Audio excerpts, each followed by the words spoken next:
Buenas, senhoras e senhores, tudo bem? Já falamos de vários países aí durante o século XIX, né? Já comentamos sobre a França no século XIX, comentamos sobre os Estados Unidos no século XIX, né? A Inglaterra no século XIX, o Brasil no século XIX. Falar um pouco agora da Rússia do século XIX. Afinal de contas, nós vamos falar deste que é um dos marcos da idade contemporânea, que é a Revolução Russa, ou melhor dizendo, as revoluções russas, né? Porque não é só um processo revolucionário, são vários processos revolucionários.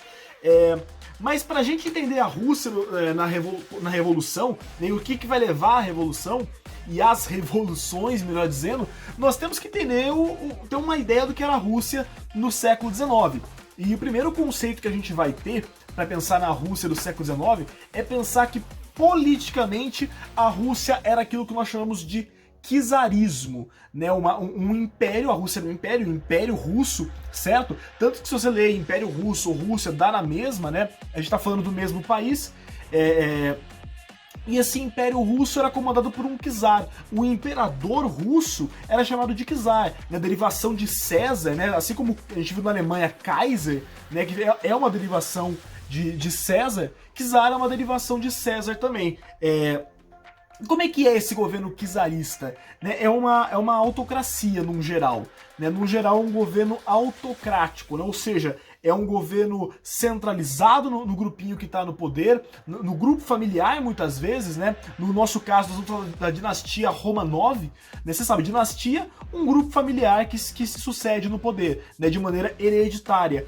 Senhoras e senhores, primeiramente, no século XIX, nós vamos ter 5 czares da dinastia Romanov, que são estes 5 que eu coloquei para você. Se você não estiver enxergando aí no vídeo, vou colocar esse quadro para você tirar um print, copiar, sei lá, você que decide, agora.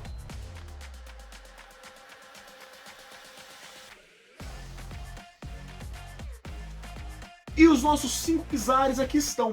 Alexandre I, que vai governar de 1801 a 1825, Nicolau I, de 25 a 55, Alexandre II, de 1855 a 1881, Alexandre III, de 81 a 94, e Nicolau II, a partir de 94, e ele é o último imperador, ele é o último czar Romanov, né, e de 1917 acaba ali o czarismo na Rússia. Pois bem, senhoras e senhores, para a gente entender o poder nesse século XIX, de fato, o poder estava lá, centralizado, a principal autoridade era o czar, ele era praticamente um absolutista, né?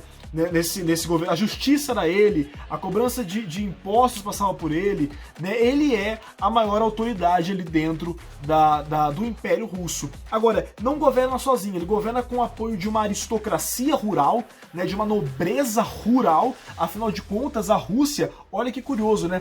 A Rússia, ela ainda é feudal, senhoras e senhores. A Rússia, ela ainda é baseada num regime de servidão.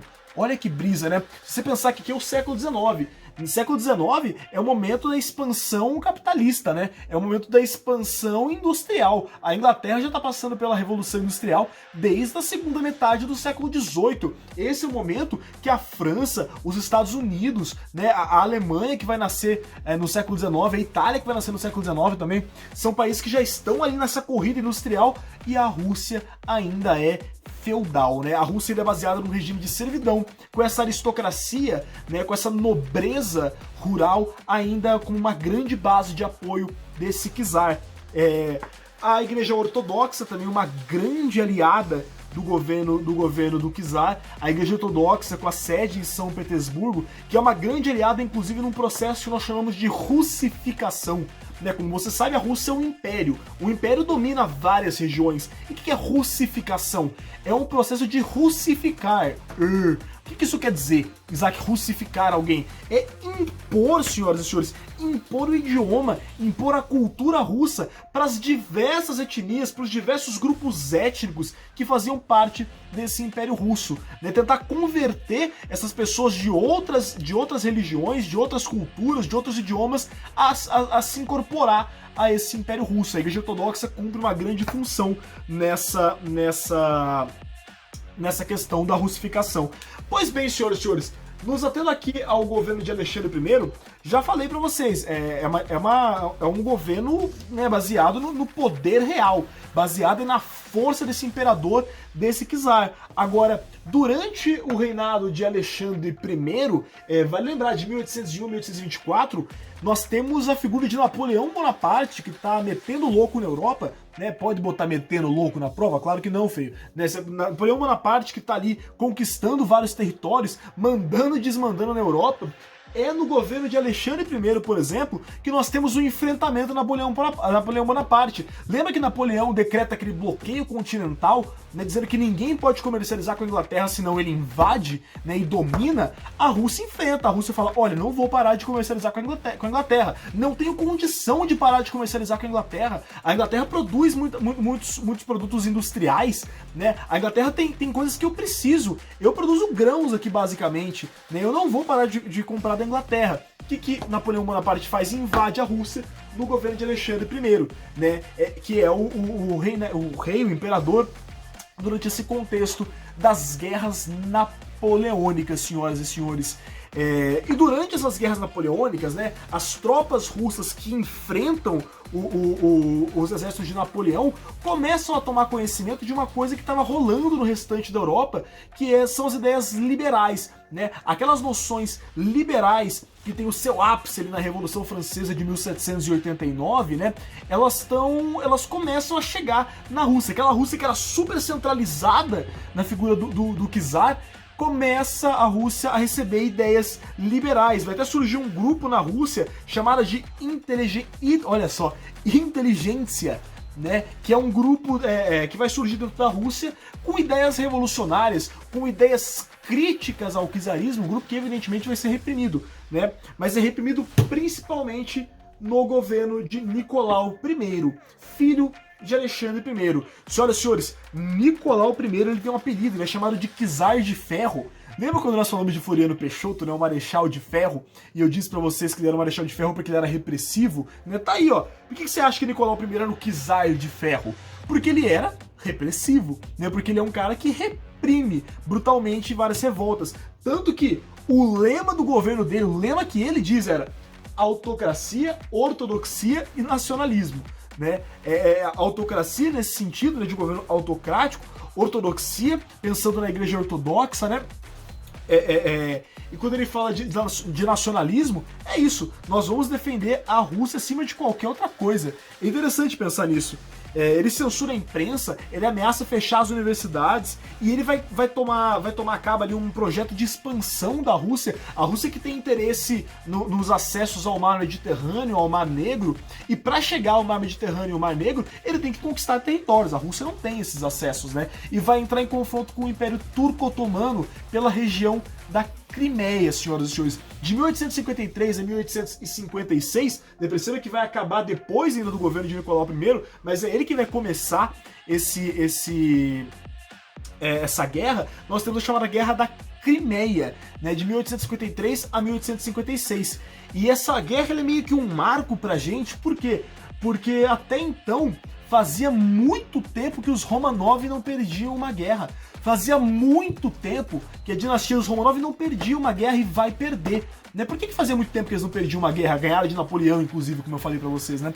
Mas eles não perdiam guerras porque o exército russo era muito numeroso. Tinha muita gente. A Rússia, pra você ter noção, era um país de 22 milhões de quilômetros quadrados, com aproximadamente 174 milhões de habitantes. Né? Isso é uma esmagadora maioria de camponeses, cerca de 85% eram camponeses. Falei pra você que a Rússia era servidão, né? Era um regime feudal. Só que tinha muita gente, o exército era muito numeroso, então sempre ganhava as guerras. Só que vai chegar a guerra da Crimeia contra os turco-otomanos, e os turco-otomanos vão ter apoio da França e da Inglaterra.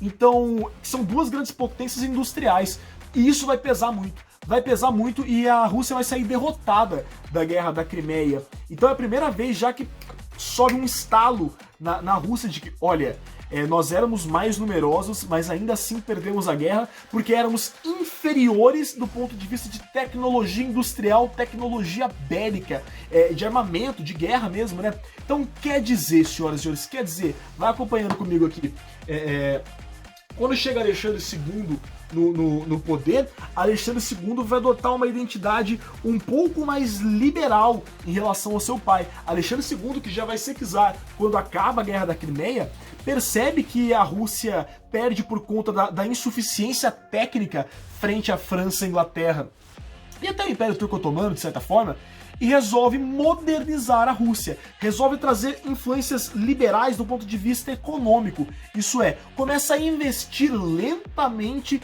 em industrialização, em modernização do exército. Então vão surgir as primeiras indústrias, ainda muito pequenas, na Rússia, principalmente na região de São Petersburgo e de Moscou, né, vão começar a surgir as primeiras indústrias, ainda bem lentamente. E veja bem, quando eu digo que ele adota uma postura liberal, eu não estou dizendo em relação ao seu governo. Ele ainda vai continuar com uma postura sem contestação de poder, sem diminuir o grande poder que o czar tem. Porém, por exemplo, ele vai abrandar, tornar mais brando o controle policial que o seu pai tinha colocado nas universidades.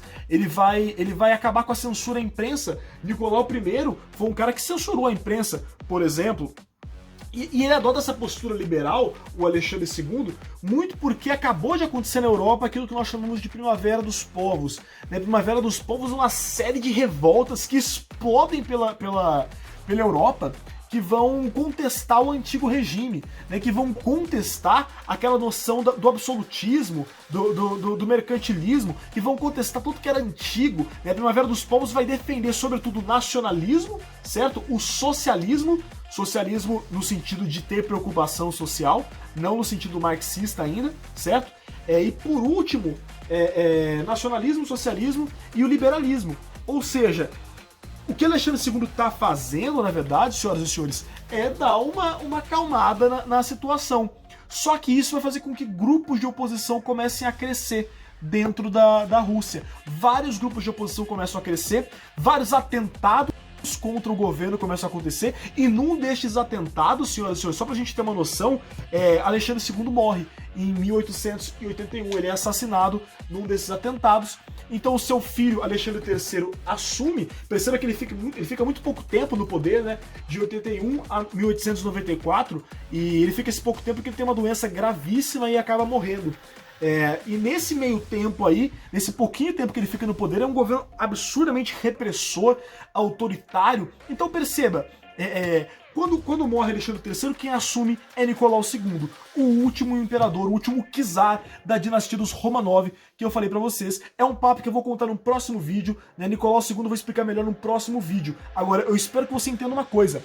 Olha só, quantos czares passaram pela Rússia durante o século XIX. Quer dizer, constantemente tá saindo um czar e entrando outro. E olha, um era mais liberal, aí vem um mais repressor. Aí vem um mais liberal, aí vem mais repressor. Então você perceba, é muito controverso, tem muita sucessão de poder e muitas ideias distintas. Isso vai fazer com que vá crescendo a oposição, principalmente porque, eu falei, as indústrias começam a surgir por aqui, né? Então começam a aparecer mais operários e começa-se aos poucos, né, principalmente a partir aqui de Alexandre II, do final, começa-se aos poucos a difundir-se na Rússia o tal do Manifesto do Partido Comunista, escrito pelo Karl Marx e pelo Friedrich Engels, né, em 1848. Então, o governo de Nicolau II vai pegar isso com tudo, né? Os operários estão muito mais organizados aqui no governo de Nicolau II. E aí nós vamos ter, neste contexto aqui, a eclosão das revoluções russas, mas isso é papo pro próximo vídeo. Certo, senhoras e senhores? Beijo no coração de todos e tchau!